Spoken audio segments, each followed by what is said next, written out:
On repart, les amis, on repart avec Florian Le Goff, qui est le fondateur de... Alors, laquelle on met en avant d'ailleurs, Florian? Parce que c'est Kelindi, parmi tes entreprises la plus importante? Oui, Kelindi, aujourd'hui, on est en levée de fonds, on est en train de faire des belles mises sur le marché, donc je pense que c'est le bon sujet pour aujourd'hui. Big Data au service de la santé. Exactement. Alors, l'ambition d'ailleurs, vous allez sur le site internet de Kelindi, vous allez voir, il est en construction d'ailleurs, hein, voilà. Travaille à prolonger votre espérance de vie en bonne santé. Exactement. Belle ambition. On est sur le sujet de la santé. Tu n'es pas une application de fitness. Voilà. Non. Non, on est une vraie application de santé. Non, mais le régime et la fitness. Raconte-moi ce que tu fais. Le régime et la fitness, c'est important, mais c'est pas ce qu'on fait. Nous, on s'intéresse à modéliser la croissance de l'être humain et modéliser son vieillissement. Alors, c'est un gros sujet. Il y a beaucoup de paramètres, mais on pense qu'en 2020, ça y est, on a la puissance de calcul pour dire cette personne-là, qui a 65 ans, qui va rentrer en retraite, quel est le risque qu'elle va avoir de développer telle maladie chronique ou d'avoir telle décompensation ou quel impact sur le psychique. Ça, on ne pouvait pas le faire encore. Maintenant, on a la puissance de calcul, on a suffisamment de paramètres et on est capable de dire qu'est-ce qui va arriver, ou en tout cas, d'essayer d'imaginer ce qui peut arriver. Mais en fonction des informations qu'elle te donne, cette personne. Bien sûr, on reste sur du déclaratif. Et ça, c'est la particularité de Kelindi. J'ai d'autres entreprises, effectivement, qui sont dans le parcours de santé pour suivre les personnes malades. Kelindi, c'est vraiment une ambition qui est très large, c'est de se dire, la personne n'est pas encore malade, je vais la suivre, lui poser des questions régulièrement, et grâce à ça, avant qu'elle soit malade, je vais prédire qu'est-ce qui peut arriver. Oui, mais alors là, je vais citer le seul médecin que je connaisse vraiment, c'est-à-dire le Dr House, qui, dans cette série célèbre, dit tout le temps « tout le monde ment ». C'est vrai. C'est son grand... C'est vrai. Voilà, vous connaissez tous cette série. Il ne veut pas parler aux malades, il dit « ça sert à rien ». Tout le monde ment. C'est vrai, mais ça, c'est très intéressant comme sujet. Alors, comment est-ce que tu arrives à contourner ce mensonge chronique? Je ne contourne pas le mensonge chronique, c'est juste que les humains, malheureusement, sont beaucoup plus honnêtes avec une machine qu'avec un autre être humain. Et la réalité, parce qu'il y a des études en oncologie qui le prouvent, c'est que quand on pose des questions au malade sur son état de santé, si c'est une machine qui le pose, le malade va être plus honnête, plus direct et ne pas avoir de tabou avec la machine. Alors qu'avec son praticien, le médecin, ne parlons même pas de l'entourage, il ne sera pas du tout aussi honnête. Et ça, c'est surprenant, mais on a des études qui le prouvent. Ouais. Bon, c'est un côté utile pour nous, mais c'est la réalité. Oui, c'est un peu ce qu'on raconte sur Google. Oui. Google est sans doute celui qui en sait le plus sur nous. Voilà, qui n'a jamais essayé avec la saisie prédictive de Google de voir ce que les voisins recherchaient? Non. Le quartier recherché, c'est parce que quand on commence à taper un mot, la suite se prédit. Et Kelindi, on va se poser sur les mêmes analyses de données par rapport au voisinage, qu'est-ce qui se passe dans la région, qu'est-ce qui se passe dans ce pays-là, comment cette personne va pouvoir vieillir. Parce qu'aujourd'hui, il n'y a pas de raison que vous vieillissez très différemment d'une personne qui est dans la même classe d'âge, dans le même quartier. Ouais. Par contre... Oui, mais qui a eu la même histoire, c'est vrai, qui a fait les mêmes études, c'est vrai, mais le même métier, les mêmes postures, la même alimentation. Sociologiquement, on va se retrouver quand même dans des endroits géographiques regroupés. Aujourd'hui, on déploie notre solution dans les Hauts-de-France, aussi bien à Lille que dans les alentours de Valenciennes et de Maubeuge, qui sont 3 territoires très différents. Et à Lille, on a des similitudes sur la manière dont les gens vieillissent qu'on ne retrouve pas dans les autres territoires. Donc il y a aujourd'hui une inégalité sociale. Et que surtout avec le valenciennois, parce que là on sort des mines en plus. On sort des mines, mais Valenciennes est en train de remonter la pente, mais il y a encore beaucoup de boulot. Oui, mais et on va pouvoir les aider. Pour le coup, ton public, 65, 70 ans, 75 ans, c'est effectivement des gars qui, pour certains d'entre eux, ont connu l'industrie dans ce qu'elle avait de particulièrement compliqué. Et c'est pour ça que c'est important de personnaliser la prise en charge. Aujourd'hui, la personne qui vit à Lille, je vais la comparer à d'autres personnes qui sont similaires, qui vivent un peu sur un territoire lillois, ou qui vivent, par exemple, dans le 6e arrondissement de Paris. Je ne vais pas avoir le même vieillissement qu'à Neuilly. Alors, donc, comment ça se passe? Parce que tu dis, je réponds à une machine. Enfin, j'imagine, c'est par le web? Alors, c'est une application. C'est une application. Il y a 2 applications, une qui s'appelle Malo, l'autre qui s'appelle Edge Advisor. Chacune est destinée à un public, mais ça repose sur la même infrastructure, qui est notre technologie d'intelligence artificielle. Et c'est une app qui te pose des questions tous les mois. Et ces questions-là, elles changent suivant le temps. On regarde l'évolution. Beaucoup de questions. Enfin, c'est assez complet, j'imagine. C'est très complet. En fait, pour donner une image sur la vie de l'enfant, dans les 3 premières années, on pose plus de 1000 questions. Mais c'est relativement indolore parce que chaque questionnaire dure moins de 5 minutes. Ça, c'est Malo, ça. Hein. Ça, c'est Malo, tout à fait. Et sur 1000 questions, on arrive à avoir suffisamment de paramètres pour nourrir l'algorithme et avoir une bonne projection de ce qui se passe. Mais donc quoi? Donc c'est les parents qui remplissent? C'est les parents qui remplissent. C'est des questions qui peuvent être assez simples. La posture de la tête, est-ce que l'enfant vous regarde et sourit?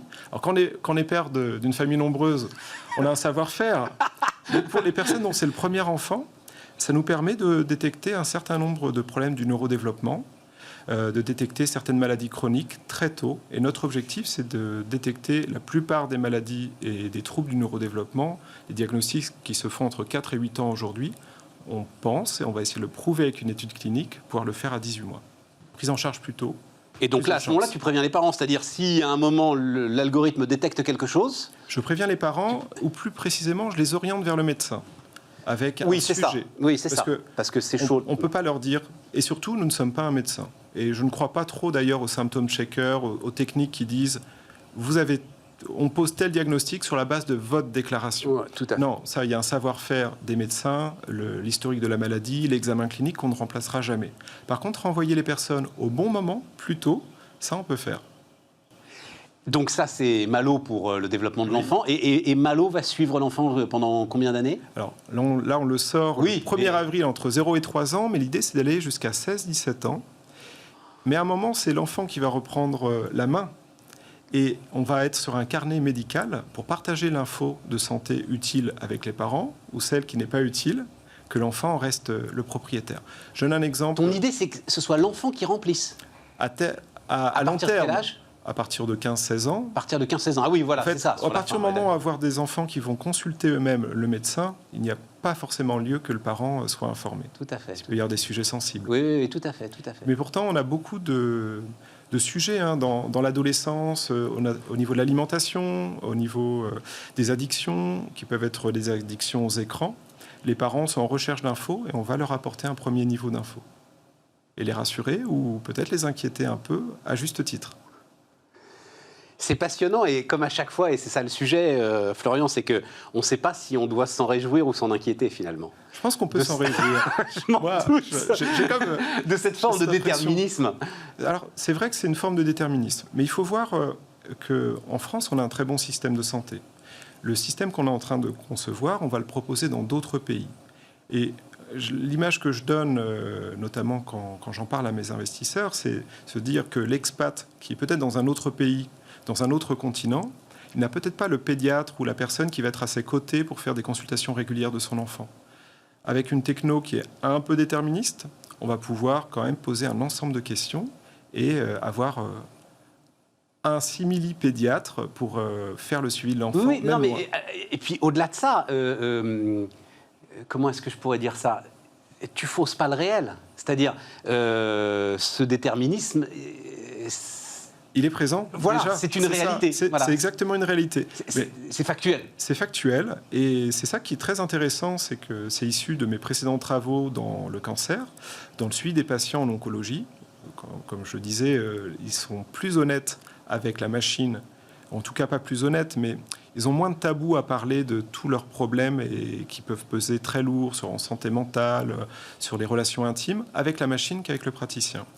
Avec nous, ça va être pareil. On va relever des choses qui sont déjà là.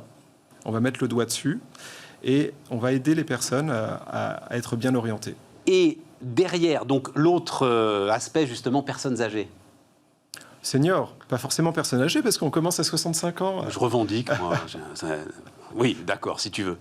Mais là, donc, ça veut dire quoi? C'est tu donnes une espérance de vie, par exemple? Ah non, l'espérance de vie, c'est un non-sujet, parce que ce qui est très intéressant dans le vieillissement, c'est que c'est un processus qui est le même. Le vieillissement cellulaire, il s'applique en biologie à tout le monde de la même manière. Mais suivant les conditions initiales, comme on disait tout à l'heure, le parcours qu'a eu la personne, son mode de vie, ses relations sociales, ça va se passer de manière très différente chez chaque individu. Donc c'est un processus qui est très sensible aux conditions initiales, c'est-à-dire un processus chaotique. Donc on ne pourrait pas donner une espérance de vie. Par contre, prédire ce qui peut se passer dans les mois ou les années à venir, ça, on sait faire. Et c'est même assez simple. Et dans ces cas-là, évidemment, essayer de trouver des solutions pour prévenir, enfin, en tout cas, essayer de en fait, même limiter. De manière éthique, on peut soulever des alertes que là où on a des solutions et des protocoles de prise en charge. Par exemple, sur les maladies neurodégénératives, On sait maintenant repérer certaines maladies assez tôt, des signes avant-coureurs dans la cinquantaine, dans la soixantaine. Mais on ne pourrait pas forcément le dire parce qu'aujourd'hui, il n'y a pas de prise en charge derrière. Sur les maladies chroniques, on a des signes d'appel pour lesquels on a des prises en charge. Et là, on peut les accompagner. Mais, par exemple, en IA, il y a une étude qui est sortie très récemment sur les Alzheimer. On s'est rendu compte que sur la grammaire et la forme des lettres, certaines personnes avaient un tracé spécifique qui derrière se traduisait par... Qui indiquait qu'il y avait des prédispositions... ou plutôt, ces personnes qui avaient ce tracé spécifique développaient un Alzheimer par la suite. Éthiquement, c'est intéressant enfin, c'est bien de le savoir, mais éthiquement, c'est pas une information qu'on peut restituer. Donc, on est sur une frontière très, très difficile à tracer. On a un comité éthique qui nous aide là-dessus, heureusement. La confidentialité est évidemment un enjeu très, très important. Un très grand enjeu. Avec des données de santé, oui. Donc j'imagine qu'il faut en plus... Enfin, il y a des procédures... Des procédures de déclaration, des hébergements très lourdes, sécurisés. C'est un coût réel, mais c'est une nécessité. L'actualité l'a prouvé, on a encore eu des fuites de données. Chez Kalindi, on a un modèle un peu particulier parce qu'on chiffre la donnée, c'est-à-dire que nous, on n'a pas accès à la donnée de l'utilisateur. Comme ça, en cas de piratage, ce seraient des données chiffrées qui ne seraient pas exploitables. C'est l'utilisateur à la clé vers ces données.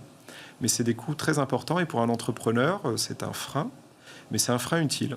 C'est un frein utile. On ne peut pas faire n'importe quoi avec la data. La data dans la santé, c'est l'âme de fond, juste pour finir comme ça, c'est-à-dire c'est un élément qu'il faut que auquel nous, citoyens, on commence à réfléchir. Oui, parce qu'en fait, la data, c'est l'infrastructure de la santé. Savoir comment vous avez vécu et comment vous êtes aujourd'hui, c'est de la data. Et cette data peut prédire des choses. Les consommations de soins que vous avez eues dans le passé, c'est de la data. Et tout ça, ça fait une infrastructure. Et qu'est-ce qu'on va construire sur cette infra ? Aujourd'hui, on ne sait pas.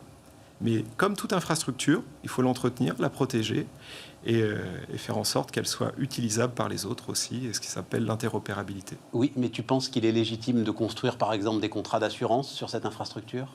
Sur la data d'une personne en particulier, ouais. C'est non. Là, je suis très, très clair, c'est non. Sur la data issue d'une cohorte, pourquoi pas ? Mais pas sur la donnée de santé qui va révéler une installation de maladie chronique, plutôt sur la donnée de santé issue des comportements de vie. Il y a des limites, et ça, c'est un sujet qui est en plein débat actuellement. Ouais, absolument. Il Donc, comportement de vie, ça veut dire quoi ? C'est-à-dire, pour que ce soit quelque chose d'incitatif ? Pour que ce soit exactement... Et pas quelque chose qui condamne, en fait. C'est ça. En fait, condamner n'aurait pas de sens. C'est-à-dire condamner... Oui, puis ce serait une injustice terrifiante. Ce serait une injustice, et surtout, ce serait... Pourquoi une injustice ? Parce que ça n'aurait pas de sens. Une personne peut tout à fait développer une maladie chronique suite à une condition génétique, suite à un manque d'information, suite à une mauvaise connaissance du monde de la santé et de son propre corps. On ne peut pas pénaliser les gens pour ça. Par contre, les inciter, il y a une vraie question. Est-ce qu'il faut rémunérer les patients ? Est-ce qu'il faut les inciter ? Est-ce qu'il faut les inviter à bénéficier d'une meilleure prise en charge s'ils partagent leurs données et qu'ils aident la recherche ? C'est des sujets qui sont en plein débat actuellement en France et on y participe. Florian Le Goff, donc le fondateur de Kalindi, qui était notre invité sur Bismart. Les amis, on se retrouve demain.